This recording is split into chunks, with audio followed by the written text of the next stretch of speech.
Assalamu alaikum wa rahmatullahi wa barakatuh. Bismillahirrahmanirrahim. Të respektuar shikues, ja ku po takohemi sërish në emisionin e radhës, në shoqërimin dhe bashkëudhtimin ton me artin e mirësjelljes. Udhtim ky i cili së bashku po na ofron mundësinë që të insistojmë dhe të synojmë ngritjen deri në maksimum të cilësisë së sjelljeve tona, të cilësisë së bindjeve tona, të cilësisë dhe kualitetit të respektit që kemi ndaj vetvetes, ndaj Allahut dhe ndaj të tjerëve. Dhe kjo doja mos më vonë do të na dhurojë kënaqësinë që të jemi të respektuar dhe të dashur te njerëzit, po gjithashtu do të na dhurojë kënaqësinë shumë të madhe të ballafaqimit ton me shpërblimet e Allahut në ditën e gjykimit. Takimi i sotëm ka të bëjë me një temë e cila është shumë e rëndësishme, për arsye se është parakusht që ne të përgatitemi që të ballafaqohemi me rrethanat dhe situatat të cilat na i imponon jeta. Në të vërtetë, fjala është për të formuarit e bindjes sonë se jeta në të vërtetë është sprovë dhe na ofron gjëra të pakëndshme, jo gjithmonë sipas zgjedhjes sonë. Në të vërtetë, në këtë proces të madh edhe të pandalshëm të sprovës së vazhdueshme, të cilin e përjeton njeriu gjatë jetës së tij prej fillimit deri në fund, një pjesë shumë të rëndësishme zen ajo pjesa ku sprova ka të bëjë me raportet ndërnjerëzore, respektivisht ku njerëzit për njëri tjetrin janë sprovë, duke e pasur parasysh se natyrat e tyre, emocionet e tyre, andjet edhe pasionet e tyre nuk përputhen dhe bashkëveprimi me këtë realitet me të vërtetë e bën njeriu që të jetë i sjellshëm, duke e pas parasysh se jo gjithnjë njerëzit sillen ashtu sikur se sillemi ne, jo gjithnjë njerëzit kanë të njëjtat dëshira me ne, jo gjithnjë njerëzit janë të gatshëm që të na kuptojnë, respektivisht që ndërmjet vete të kuptohemi. Sprova pra është ligj i pandryshueshëm i Allahut të Madhruar, të cilit i nënshtrohen të gjitha krijesat, apo më mirë të themi të gjithë njerëzit. Allahu i Madhruar lidhur me këtë në Kur'anin famlar të thotë: Inna khalaqna al-insana min nutfatin amshaj nabtalihi faj'alnahu sami'an basira. Ne e kemi krijuar njeriu prej një fare të përzier, është fjala për farën e mashkullit edhe të femrës. Ne atë e sprovojmë në vazhdimsi dhe i kemi dhuruar mundësinë që të dëgjojë dhe të shohë. Nëpërmjet sprovës njeriu arrin që të ngritet, nëpërmjet sprovës njeriu arrin që të shpreh edhe praktikisht nënshtrimin dhe për uljen e tij ndaj Allahut fuqiplot, që është objektivi kryesor i jetës së njeriu, respektivisht është qëllimi kryesor pse Allahu e ka krijuar njeriu edhe e ka qitur në këtë botë që të jetojë. Do të thotë jeta e njeriu ka kuptim edhe e arrin qëllimin e saj vetëm atëherë kur njeriu vërtet arrin të bëhet rob i Allahut, që do të thotë se jetën prej fillimit deri në fund duhet ta realizoj, duhet ta jetoj dhe organizoj sipas asaj që e ka mësuar Allahu i Madhruar. Respektivisht këto udhëzime burojnë prej shpalljes dhe njeriu do të arrijë që të jetojë si njeri, duke mos devijuar as pak nga qëllimi për çfarë ekziston, atëherë kur vërtet arrin të bëhet rob i Allahut, rob i krijuesit fuqiplot dhe në këtë formë do të lirohet prej robërisë së çdo gjëje e cila vërtet nuk meriton që ti robrohet. Sprova bëhet me të mira dhe me të këqija. Respektivisht, Allahu na sprovon me gjëra cilat na pëlqejnë dhe cilat mund të mos na pëlqejnë, me gjëra cilat për neve janë të këndshme apo njëkohësisht mund të jenë edhe të pakëndshme. Allahu i madhruar lidhur me këtë thot: "Wa nabluukum bil khairi wash sharri fitnatan wa ilayna turja'un." Dhe ne në vazhdimsi u sprovojmë juve, u qesim në sprovë me të mira dhe me të këqija, dhe ju pastaj gjithsesi tek ne do të riktheheni. Ky paralajmërim na shërben që vërtet të jemi të përgatitur që të ballafaqohemi me të pakëndshmet që na i ofron jeta, por njëkohësisht të mësojmë si të sillemi, si të bashkëveprojmë edhe me dhuntit dhe dhuratat që i kemi nga Allahu fuqiplot, në mënyrë që ato të mos i keqpërdorim. Ndërsa pjesa e fundit e ajetit "wa ilayna turja'un" dhe tek ne do të ktheheni, është paralajmërim që ta kemi parasysh se çfarë do veprimi i yni regjistrohet, çfarë do gjesti, vepre apo fjale, për ato do t'japim llogari, dhe njeriu deri në detajin më të imtë, padyshim se do të shpërblehet, respektivisht do të ballafaqohet me rezultatet e veprave të veta, dhe këtë e themi duke u bazuar në fjalën e Allahut të madhruar: "Faman ya'mal mithqala dharratin khayran yarah wa man ya'mal mithqala dharratin sharran yarah." Dhe ai i cili ban mirë aq edhe sa një grimc e vogël, atë do ta shoh, do të thot frytin e saj do ta shoh, dhe ai njëkohësisht që bën keq, qoftë edhe sa një grimc, edhe ai do ta shoh frytin apo pasojën e asaj të keqeje. Sprovat shërbejnë për një gjë shumë të rëndësishme. Allahu jo pa qëllim dhe jo pa arsye i ka bërë sprovat ligj fizik të kësaj bote, cilit i nënshtrohen të gjithë. Ajo e para, më e madhja dhe më e rëndësishmja, e cila realizohet nëpërmjet sprovave, është ndarja dhe dallimi në mes të mirëve dhe të këqinjve. Allahu i madhruar don që nëpërmjet sprovave të ndryshme të bëjë ndarjen edhe t'i dalloj të mirët dhe të këqijt, të suksesshmit dhe të pasuksesshmit, ata që vërtet synojnë të arrijnë lartësi në përparimin e tyre, po njëkohësisht edhe ata të cilët janë të ngathtë dhe në asnjë formë nuk e synojnë një gjë të tillë. Në anën tjetër, Allahu i madhruar don që ne nëpërmjet sprovave të ngritemi në shkallë të larta, dhe qofshin ato shkallë nëpërmjet cilave manifestohet kualiteti dhe cilësia e jetës sonë, e veprave tona, e gjesteve tona, e etikës sonë në jetën e kësaj bote, dhe e cila do të bëhet e ekspozuar ndaj kritikave të njerëzve në kuptimin pozitiv apo negativ të fjalës, po gjithashtu edhe të ngritemi në shkallë të larta në ditën e gjykimit, ku Allahu do t'i shpërblej njerëzit e mirë, varësisht sipas meritave të tyre, respektivisht merita e tyre, merita e veprave të tyre është fillimi dhe inicimi i shpërblimit, ndërsa shpërblimi i Allahut do të jetë shumë fish. Allahu i madhruar thot: "Wa likullin darajatun mimma amilu wa ma rabbuka bighafilin amma ya'malun." Të gjithëve apo çdo njerit i takon pozita e vet në bazë të asaj që ka vepruar, dhe Allahu në asnjë moment dhe në asnjë formë nuk është i pakujdesshëm për atë që bëjnë njerëzit. Në tjetër ajet thot: "Hum darajatun 'inda Allah wallahu basirun bima ya'malun." Ata do të jenë tek Allahu në pozita të ndryshme, në pozita të lloj-llojshme, që u referohen meritave të tyre, kualitetit të veprave që kanë bën jetën e kësaj bote, dhe Allahu padyshim se i sheh të gjitha veprat që ata i bëjnë.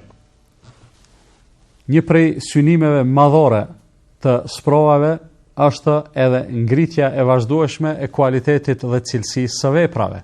Allahu i madhruar kërkon prej neve në kuadër të gjitha asaj që Allahu na ka obliguar edhe nëpërmjet cilave na udhëzon, që ne në vazhdimsi të ngritemi, në vazhdimsi të përparojmë, në vazhdimsi të përmirësojmë veprat tona edhe gjendjen tonë. Lidhur me këtë, Allahu i madhruar thot: "Huwa alladhi khalaqa al-mauta wal hayata liyabluwakum ayyukum ahsanu amala." Allahu është ai që krijoi vdekjen dhe jetën, dhe këtë me një qëllim, që t'ju sprovoj se cili prej juve është më vepërmir. Fakti se Allahu na sprovon që të shoh, respektivisht që ne të dëshmojmë, nga se ato dëshmi jo që janë të nevojshme për Allahun, janë të nevojshme për neve, janë të nevojshme për të realizuar drejtësia absolute e Allahut në ditën e gjykimit. Do të thotë Allahu na sprovon që ne të paraqesim edhe të argumentojmë se cili prej neve do të bëj vepra më të mira, cili prej neve do të sillet më mirë. Në hadith të Muhamedit sallallahu alaihi wasallam qëndron se Allahu i madhruar e ka krijuar dunjan, e ka krijuar këtë botë me të gjithë të mirat që ka, me gjithë stolit, me gjithë bukurit, me gjithë ato gjana tërheqëse dhe joshse që janë për njeriu, dhe njeriu e ka vendos dhe e ka bërë epicentër të ekzistencës. Megjithatë, mbetet një rol dhe një detyrë shumë e madhe për njeriu për ta realizuar, e ajo është të sillet mirë, të sillet me korrektësi, të menaxhoj me besnikëri atë që Allahu e ka autorizuar me të dhe ja ka lënë në përkujdesje. Allahu na mëson që të bëhemi sa më të mirë dhe kërkon prej neve që të shfrytëzojmë të mirat e tij duke bashkëvepruar me këtë botë dhe të mirat e saj me korrektësi. I dërguari Allahut Muhamedi sallallahu alaihi wasallam thot në hadith: "Inna ad-dunya hulwatun khadira wallahu mustakhlifukum fiha fanadhirun kayfa ta'malun." Me të vërtetë, dunjaja, kjo botë, është e këndshme për ta pa dhe njëkohësisht është tërheqëse që e shtin njeriu ta dëshiroj për ta poseduar. Mirë po, wallahu mustakhlifukum fiha. Allahu është ai i cili ju vendosi juve në të dhe u autorizoi që të menaxhoni me botën, të menaxhoni me dunjan në emër të Allahut. Fanadhirun kayfa ta'malun, dhe është duke ju shikuar se si po veproni, si po silleni, si po bashkëveproni, si po menaxhoni, si po i shfrytëzoni këto të mira të dunjas që Allahu ua ka dhënë dhe njëkohësisht me sa zemërgjërsi po ballafaqoheni me ato sprova, me ato të pakëndshme që jeta e kësaj bote do e mos i imponon duke mos pasur ne hapësirë për të zgjedhur. Roli i sprovës është shumë praktik. Është praktik për arsye se nëpërmjet sprovave njeriu e dëshmon deri në detajin e fundit se çfarë është, çfarë kualitete ka, sa është në gjendje të bëj dhe sa është në gjendje të duroj. Në të vërtetë, të gjitha këto gjëra janë paraprakisht të njohura, madje të gjithë njohura për Allahun fuqiplot, nga se dijes së tij i nënshtrohet çdo gjë. Nevoja për sprovën, pra, nuk është se Allahu nuk e ka ditur. Nevoja për sprovën nuk është se Allahu në momentin kur ne ta tejkalojmë një sprovë, atëherë Allahu e kupton se kush jemi dhe çfarë jemi. Nevoja për sprovën është më tepër për ne se sa për Allahun. Nga se në momentin kur ne i tejkalojmë sprovat, Allahu i madhruar e regjistron qëndrimin ton, i regjistron veprat tona, i regjistron fjalët tona, sjelljet, gjestet e kështu me radhë. Dhe në bazë të asaj çka kemi vepruar, Allahu do të na gjykojë. Në bazë të asaj se si jemi sjellur, Allahu do të na shpërblej. Dhe shpërblimi është sipas meritës e cila rezulton dhe i referohet asaj që kemi vepruar e asesi asaj që ka qenë në dijen e Allahut të madhruar. Pra Allahu dëshmin e veprave tona do ta bëj për të manifestuar drejtësinë e tij absolute në mënyrë që njeriu në asnjë moment të mos ketë mundësi të thotë o Zot, unë po të kisha mundësi do të isha më i mirë, nga se Allahu ja jep mundësinë që ai të dëshmohet se a do të bëhet i mirë apo jo.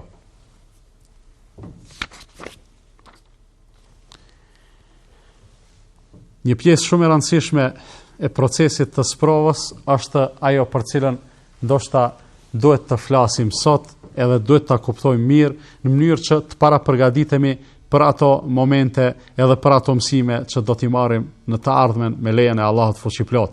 Fjala është për pjesën e sprovës, për pjesën e procesit në cilën duhet kuptojmë se njerëzit janë sprovë për njëri tjetrin. Dhe kjo është padyshim shumë e vërtetë, shumë e qartë edhe logjikisht shumë e pranueshme. Forma më e shpeshtë e sprovës është që njerëzit të sprovohen njëri me tjetrin. Allahu i madhruar lidhur me këtë thot: "Wa ja'alna ba'dakum li ba'din fitnatan atasbirun wa kana rabbuka basira." Dhe ne u bëm juve sprovë për njëri tjetrin që të shohim a do t'jeni të durueshëm, a do t'jeni të sjellshëm, a do t'jeni korrekt dhe Zoti juaj sheh çdo gjë. Në tjetër ajet Allahu i madhruar thot: "Wa kadhalika fatanna ba'dahum bi ba'd." Dhe kësaj ne ata i vum në sprov me njëri tjetrin. Në ajet tjetër Allahu i madhruar thot: "Wa'lamu annama amwalukum wa auladukum fitnatun wa anna Allaha 'indahu ajrun 'azim." Dhe dijeni se me të vërtet familjet tuaja, fëmijët tuaj, pasuritë tuaja nuk janë asgjë tjetër përveç se sprov për juve, dhe ta dini se shpërblimi i madh është tek Allahu fuqiplot. Dhe në ajetin e fundit që do ta potencojmë në këtë kontekst, qëndron: "Walau yasha'u Allahu lan tasara minhum, walakin liyabluwa ba'dakum bi ba'd." Dhe sikur të dëshironte Allahu, gjithsesi do të ngallënjente mbi ta. Fjala është për armiqt dhe kundërshtarët. Mirë po, Allahu u la që ju të sprovoheni njëri me tjetrin. Për këtyre citateve e shohim se me të vërtet njerëzit janë sprov për njëri tjetrin, dhe kur e kemi parasysh se në grumbullin e njerëzve me cilët ballafaqohemi, me cilët bashkjetojmë, me cilët kemi kontakte dhe kemi raporte gjatë jetës sonë, në këtë grumbull të madh bëjnë pjesë njerëz të ndryshëm. Të atill që na lidhin me ta lidhje biologjike ose lidhje emocionale, të atill që i duam dhe na dojnë, të atill që i kemi dashamir dhe njëkohësisht edhe ne u dëshirojmë atyre të mirën. Mirë po ka edhe të tjerë cilët nuk janë të këtill. Pra, të gjithë këta e përbajnë grumbullin e njerëzve, të cilët Allahu i madhruar i ka bërë sprov për njëri tjetrin. Dhe çdo njeri që qëndron përballë neve, pavarësisht lidhjeve që kemi me te, pavarësisht afërsisë apo largësisë, pavarësisht qëndrimeve të njëjta apo të ndryshme, ai është sprov për neve dhe ne jemi sprov për ta. Nga citatet e sipër cituara dhe të lexuara më lart, e vrejmë se Allahu i madhruar i ka përmendur familjarët, evladët, pasurit, diçka të cilën çdo njeri prej neve dëshiron me e pas edhe me e posedu, edhe ato janë sprov për neve. I ka përmendur njerëzit në përgjithësi se ata do të bëhen sprov për njëri tjetrin, që Allahu të dëshmohet praktikisht edhe para Allahut edhe para njerëzve se sa jemi të durueshëm. Në tjetër citat që e lexuam, qëndron se Allahu sikur të donte me automatizëm do të ngallënjente përmbi armiqt e muslimanëve, përmbi armiqt e Islamit, përmbi armiqt e Muhamedit sallallahu alaihi wasallam, por nuk e ka bërë një gjë të tillë për arsye se njerëzit të këtill sikur janë, të kundërt me njëri tjetrin, të armiqësuar me njëri tjetrin, të bëhen sprov për njëri tjetrin dhe nëpërmjet atij ballafaqimi të arrihet dëshmimi dhe argumentimi se kush çka ka në brendin e tij. Çdo kategori e njerëzve vihet në sprov me kategorinë që i qëndron përballë në shumtën e rasteve. I pasuri vihet në sprov me të varfrin dhe anasjelltas. I shëndoshi vihet në sprov me të smurin dhe anasjelltas. Ai i sigurti vihet në sprov me atë që është në frikë dhe anasjelltas.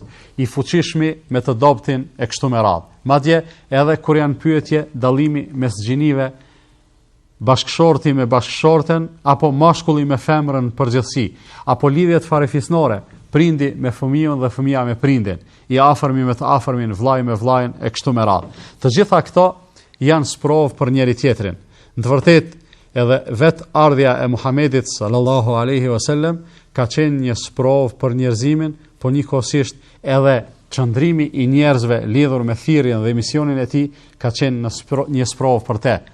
Lidhur me këtë, i ka thënë Allahu i madhruar në hadithin kutsi: "Innama ba'athtuka li abtaliyaka wa abtaliya bik."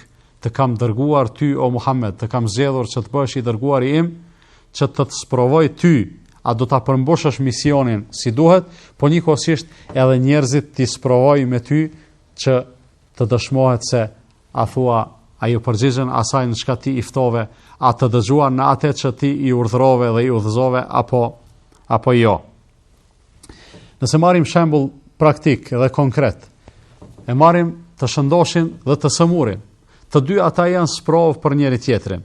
I sëmuri e ka sprov të shëndoshin nga se në gjendjen në cilën ndodhet ai lakmon të bëhet sikur ai.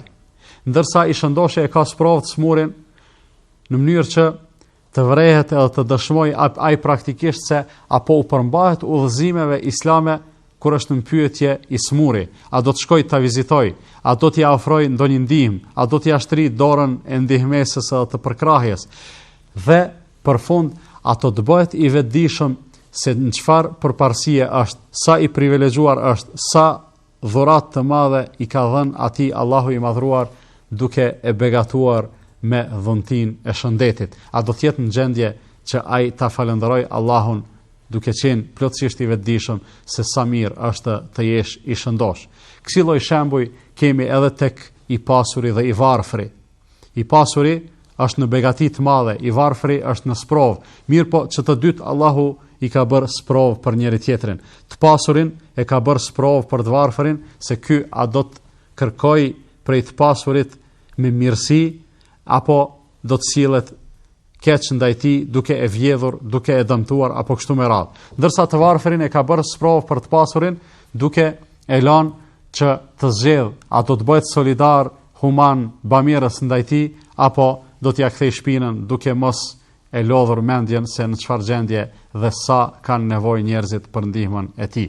Shembuj të këtill kemi pa numër në jetën edhe në praktikën dhe përditshmërinë tonë. Njerëzit, sidoqoftë në përgjithësi, sprovohen me kategoritë e kundërta që çndrojnë përballë njëri tjetrit, por sprovohen me njerëz të tjerë që nuk do të jenë do e mos të kategorisë së kundërt apo edhe të njëjtë si ai. Rezultati përfundimtar i këtyre sprovave është që njerëzit vërtet të ngriten, të afrohen më tepër tek Allahu fuqiplot, të pasurohen dhe me vepra të mira dhe me virtyte, të deponojnë shpërblim tek Allahu i madhruar. Lidhur me këtë, Allahu subhanahu wa ta'ala në Kur'anin famlar thot: "Liyajziyal ladhina asa'u bima 'amilu wa yajziyal ladhina ahsanu bil husna." Allahu i madhruar do t'i shpërblej ata keqbërësit për atë që kanë vepruar dhe do t'i shpërblej ata që kanë bërë mirë me më të mirë se sa kanë vepruar. Vërtet, ky ajet i Kuranit është mrekulli e madhe, për arsye se Allahu për keqbërësit po thot, ata cilët kanë bërë keq do t'i shpërblej sipas meritës së veprave të tyre, ndërsa për bamirësit po thot do t'i shpërblej me më të mirën. Sprova, pra, se e kuptuam, është një ligj i cili dominon në jetën e kësaj bote, të cilit i nënshtrohen të gjithë padyshim dhe asnjëri prej njerëzve nuk është i kursyer nga të nënshtruarit ndaj këtij ligji. Mirë po, jo të gjithë sprovohen me intensitet, respektivisht jo të gjithë ballafaqohen me intensitetin e njëjtë të sprovave. Disa njerëz sprovohen më tepër e disa sprovohen më pak. Në përgjithësi, sprovat nuk vlen vetëm për njerëzit e mirë, po vlen edhe për të tjerët. Cilët janë ata cilët sprovohen më së tepërmi? Kush janë ata cilët sprovat kanë ndikim pozitiv në jetën e tyre dhe të tjerët që sprovat ndoshta kanë ndikim negativ? Cili është raporti në mes kënaqësisë, përjetimit të kënaqësisë dhe përjetimit të dhimbjeve dhe vuajtjeve? Cili është ndikimi i të gjitha këtyre? Për të njoftuar me përgjigjet lidhur me këto pyetje, ju lutem të qëndroni me ne se do të kthehemi pas një pauze të shkurtër.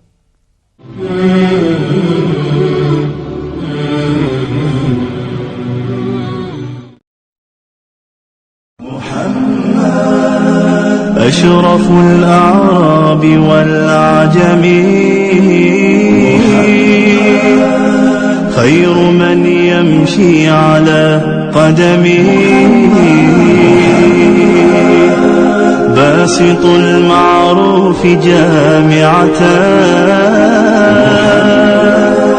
صاحب الإحسان والكرم تاج رسل الله قاطبة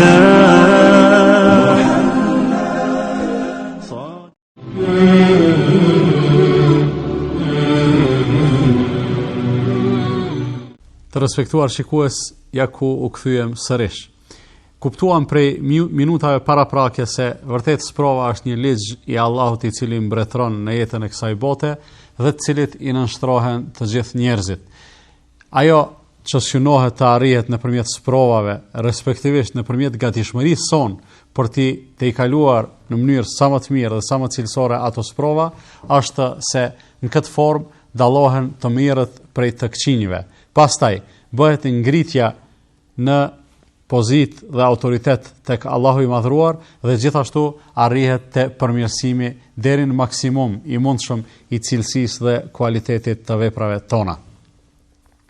Gjithashtu e kuptuam se njerëzit në pjesën më të madhe janë sprovë për njëri tjetrin dhe muslimani kësaj duhet të sillet me të tjerët duke qenë gjithnjë i gatshëm që të përballohet me ato sprova në formën më të mirë. Respektivisht konsideroj veten se është në një provim të cilin duhet do e mos të kaloj, e për ta kaluar atë, ai duhet të jetë i pajisur me zemërgjërsi të mjaftueshme, me vetëpërmbajtje, durim, me mirësjellje do e mos, dhe në këtë formë ai do të jetë prej atyre të cilët e kanë kaluar atë provim me sukses. Zatën, kjo është edhe lidhja mes sprovave dhe suksesit.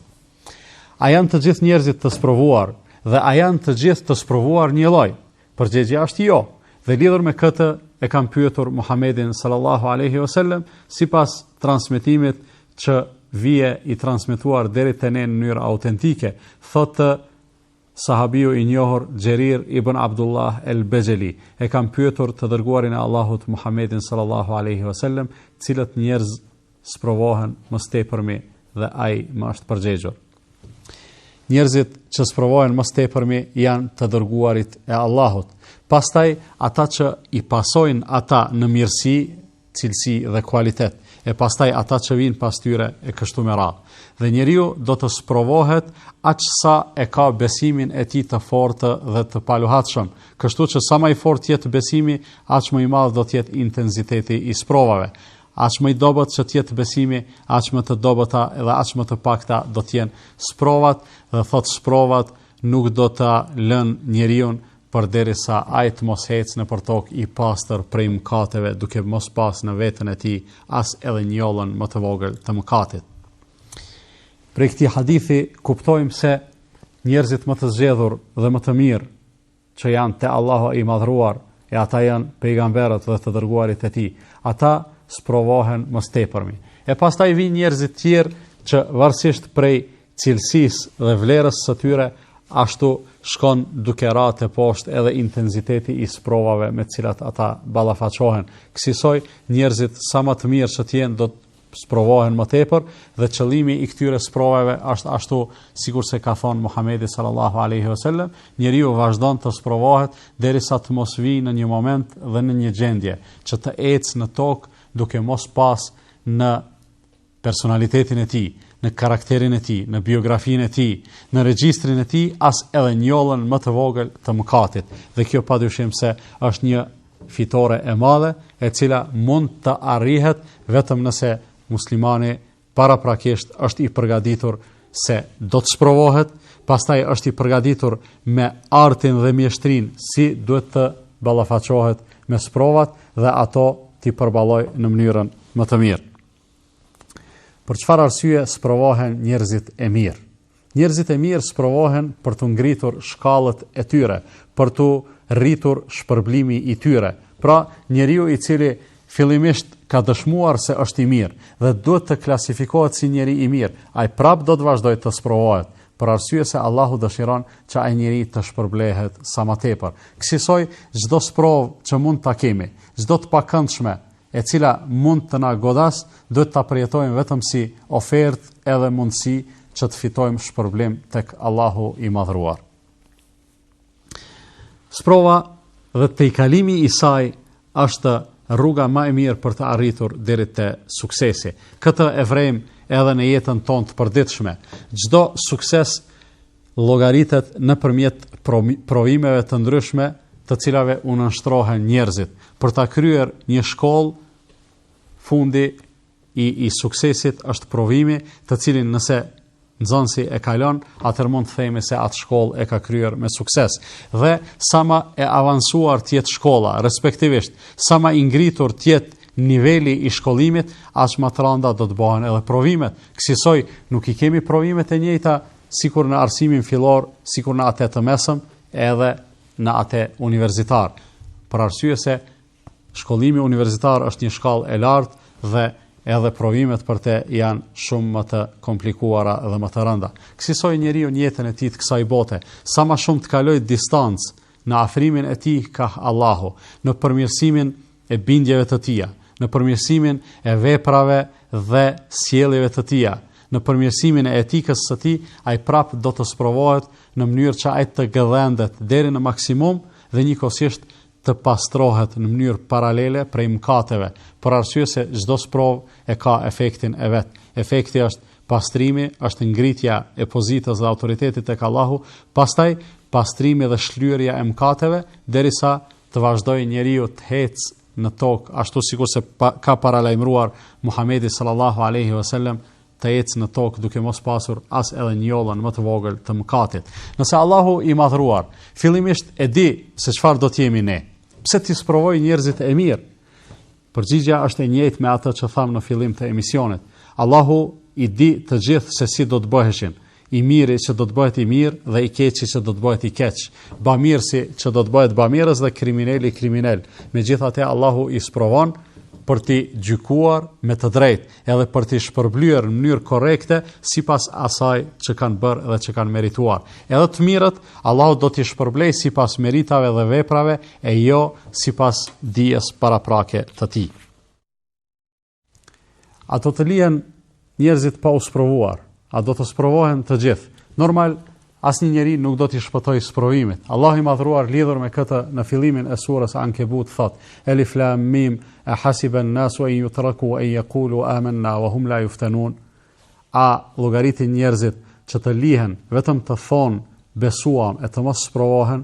Wa laqad fatanna alladhina min qablihim فَلَيَعْلَمَنَّ اللَّهُ الَّذِينَ صَدَقُوا وَلَيَعْلَمَنَّ الْكَاذِبِينَ. Ne i sprovuam edhe ata që ishin para tyre dhe Allahu gjithsesi do t'i qes në shesh ata të cilët ishin të sinqertë dhe e folën të vërtetën, sikur që do t'i qes në shesh edhe ata të cilët gënjyen, respektivisht pretenduan diçka që në të vërtetë nuk është ashtu si duhet. Njeriu jetën e tij e kalon mes përjetimit të gjërave të këndshme dhe atyre të pakëndshme, mes përjetimit të kënaqësive dhe përjetimit të dhimbjeve dhe vuajtjeve. Të dyja këto janë sprova. Kënaqësia është një dhunti të cilën Allahu i jep njeriu, por prapse prap atë e sprovon me të. Dhe shfrytëzimi i asaj mirësie, përdorimi i mirë, korrekt dhe si duhet i saj, njeriu i dhuron, pavarësisht pse ajo është dhuratë prej Zotit, njeriu t'i ofron edhe shpërblim vetëm e vetëm se është sjellur mirë me dhuratën që Allahu i ka dhënë. Ndërsa në anën tjetër të pakëndshmet, dhimbjet, vuajtjet që jeta na i imponon si pasojë e caktimit të Allahut, si pasojë e ligjit të Allahut që mbretëron në këtë botë për t'u sprovuar të gjithë, edhe ato duhet t'i përballojmë me zemërgjërsi, për arsye se edhe ato janë pjesë e jetës dhe asnjë njeri nuk është kursyer prej tyre. Mirë po, ekziston një raport interesant mes kënaqësive edhe vuajtjeve. Respektivisht ekziston një raport interesant mes kënaqësive dhe kënaqësive tjera, vuajtjeve dhe vuajtjeve tjera. Kemi kënaqësi të përkohshme dhe kalimtare, po kemi edhe kënaqësi të përjetshme. Kënaqësia e përjetshme është ajo që Allahu ka përgatitur për njerëzit e mirë në botën e përtejme. Ajo kënaqësi duhet të jetë synimi i secilit, për arsye se ajo është më e vlefshmja, ajo është më e mira, ajo është e cila i avlen që njeriu çdo gjë të sakrifikojë për të arritur atë. Dhe ajo është që nuk i avlen që njeriu atë ta sakrifikojë për çfarë do të qoftë tjetër në jetën e kësaj bote. Kësaj nëse ndonjëherë gjendemi në situatë që të përjetojmë një kënaqësi të kësaj bote, të përkohshme, të kufizuar, kalimtare, por me kusht që për ta shijuar këtë duhet ta sakrifikojmë atë të përtejmën, muslimani nuk guxon në asnjë mënyrë që të lejojë të ndodhë kjo. Për arsye se për një të pavlefshme, për një kalimtare po e humb atë shumë të vlefshme. Në anën tjetër, nëse ndodhemi në situatë, dalim tash te raportin mes vuajtjeve, dhimbjeve e kështu me radhë.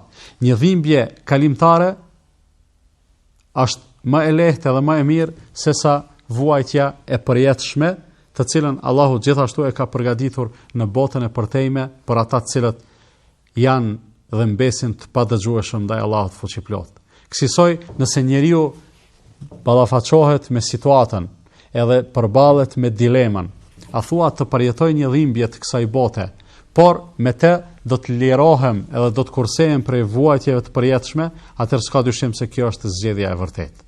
Nëse njeriu ballafaqohet me situatën dhe dilemën, a thua të përjetoj një dhimbje të përkohshme të kësaj bote, por me të do të fitoj kënaqësinë e përjetshme në botën e përtejme, atëherë s'ka dyshim se edhe kjo është zgjidhja e vërtetë. Mirë, po nganjëherë njeriu ndodhet në dilema mes kënaqësive dhe vuajtjeve. Nganjëherë vetë përmbajtja ose të përmbajturit e udhëzimeve të Allahut shkakton pak kënaqësi te njeriu, shkakton pak vuajtje, i duket se po e privon pak pe kënaqësive të kësaj bote. Mirë, po ai duhet të kuptojë edhe duhet të kujtoj vazhdimisht se me këtë veprim ai po i siguron vetës mbrojtje dhe siguri prej vuajtjeve të përjetshme dhe po i siguron garancë që me lejen e Allahut të përjetoj kënaqësinë gjithashtu të përjetshme dhe të amshueshme. Njeriu do të përjetoj edhe vuajtje edhe kënaqësi në jetën e tij të kësaj bote, në raport me njerëzit tjerë, derisa jeton në mesin e tyre, derisa bashkëjeton dhe bashkëvepron me ta. Mirë, po më i miri është ai për cilin ka paralajmëruar Muhamedi sallallahu alaihi wasallam kur ka thonë më i miri prej njerëzve është ai i cili jeton, bashkëjeton, përzihet me njerëzit dhe u bën ballë me korrektësi edhe me mirësi shqetësimeve që ata ja shkaktojnë. Ky është më i mirë se ai i cili ka zgjedhur që të izolohet, të mos përzihet me njerëzit, edhe në këtë formë nuk ka rast që të duroj në shqetësimet që njerëzit ja shkaktojnë. Në të vërtetë, njeriu është qenie sociale dhe si i ktill patjetër do të përzihet me njerëzit, nga se izolimi nuk përputhet edhe nuk i përshtatet natyrës së njeriu. Shoqërimi me njerëz jo gjithnjë është i këndshëm. Ai mund të shkaktoj edhe të pakëndshme, mund të shkaktoj edhe gjëra të këqija, për arsye se në vetvete është sprov dhe ai është sprov dhe është i ktill dhe rezulton me gjëra të këtilla për dy fakte kryesore. E para është se vetë njeriu si individ, ajo ana emotive e tij është e përbame, është e kompleksuar prej dy llojeve të emocioneve. Njeriu nganjëherë është i gëzuar, nganjëherë është i disponuar, po nganjëherë nuk është i ktill. Nganjëherë është i shëndosh, nganjëherë është i sëmur. Domethënë vetë një njeri është kaq kompleks. Në anën tjetër, kur kët ja bashkangjesim edhe faktin e dytë, se ai jeton në një rreth ku e rrethojnë njerëz të tjerë, të cilët gjithashtu i kanë disponimet edhe pikëllimet e veta, i kanë kënaqësitë edhe vuajtjet e veta dhe ata do e mos ndikojnë edhe te disponimi i këtij, ndikojnë edhe te kënaqësia ose pakënaqësia e këtij, për arsye se jo të gjithë njerëzit në të njëjtën kohë kanë dëshira të njëjta. Madje jo të gjithë njerëzve u pëlqejnë gjërat e njëjta e kështu me radhë, dhe në ato momente kur ato dëshira, kur ato ëndje, kur ato pëlqime gërshetohen, vinë ndesh njëra me tjetrën, padyshim se dikush do të ndahet i pakënaqur, edhe në këtë formë manifestohet fakti se njerëzit janë sprov për njëri tjetrin. Kur njeriu zgjedh prej dy vuajtjeve atë që është më e lehtë, s'ka dyshim se e ka kursyer veten prej asaj që është më e rëndë. Kur njeriu zgjedh prej dy kënaqësive atë që është më e madhe, s'ka dyshim se edhe pse e ka sakrifikuar atë më të voglën, por e ka siguruar këtë më të madhen. Në këtë formë mund të themi se njeriu përgatitet në mënyrë shumë korrekte, në mënyrë shumë të mirë edhe të qelluar për takimin me Allahun e fuqishëm në ditën e gjykimit. Lidhur me këtë thot Allahu i madhruar: "Men kana yarju liqa Allahi fa inna ajala Allahi la'at wa huwa as-sami'ul 'alim." Ai i cili e shpreson takimin me Allahun, le të jetë i bindur se afati i atij takimi është duke u afruar dhe Allahu është ai i cili çdo gjë dëgjon dhe çdo gjë sheh. Arti i mirësjelljes me të gjitha momentet e tij, me të gjitha emisionet, me të gjitha udhëzimet, është ai i cili shpresojmë të na ofroj edhe të na mundsoj që vërtet takimi jon me Allahun në ditën e gjykimit të jetë i këndshëm. Atë ta presim me padurim dhe të deponojmë për atë ditë shpërblime të mëdha dhe të sigurojmë për veten tonë kënaqësinë e madhe, njëkohësisht duke u kursyer nga vujtja e madhe. Shumë të respektuar shikues, minutave të shoqërimit ton po u vije fundi. Ne mbesim me shpresë se Allahu do të na mundsoj që të takohemi sërish në emisionet e radhës. Deri në takimin ton të ardhshëm, ju lë në emanetin dhe përkujdesjen e Allahut, duke dëshiruar çdo të mirë. Wassalamu alaikum wa rahmatullahi wa barakatuh.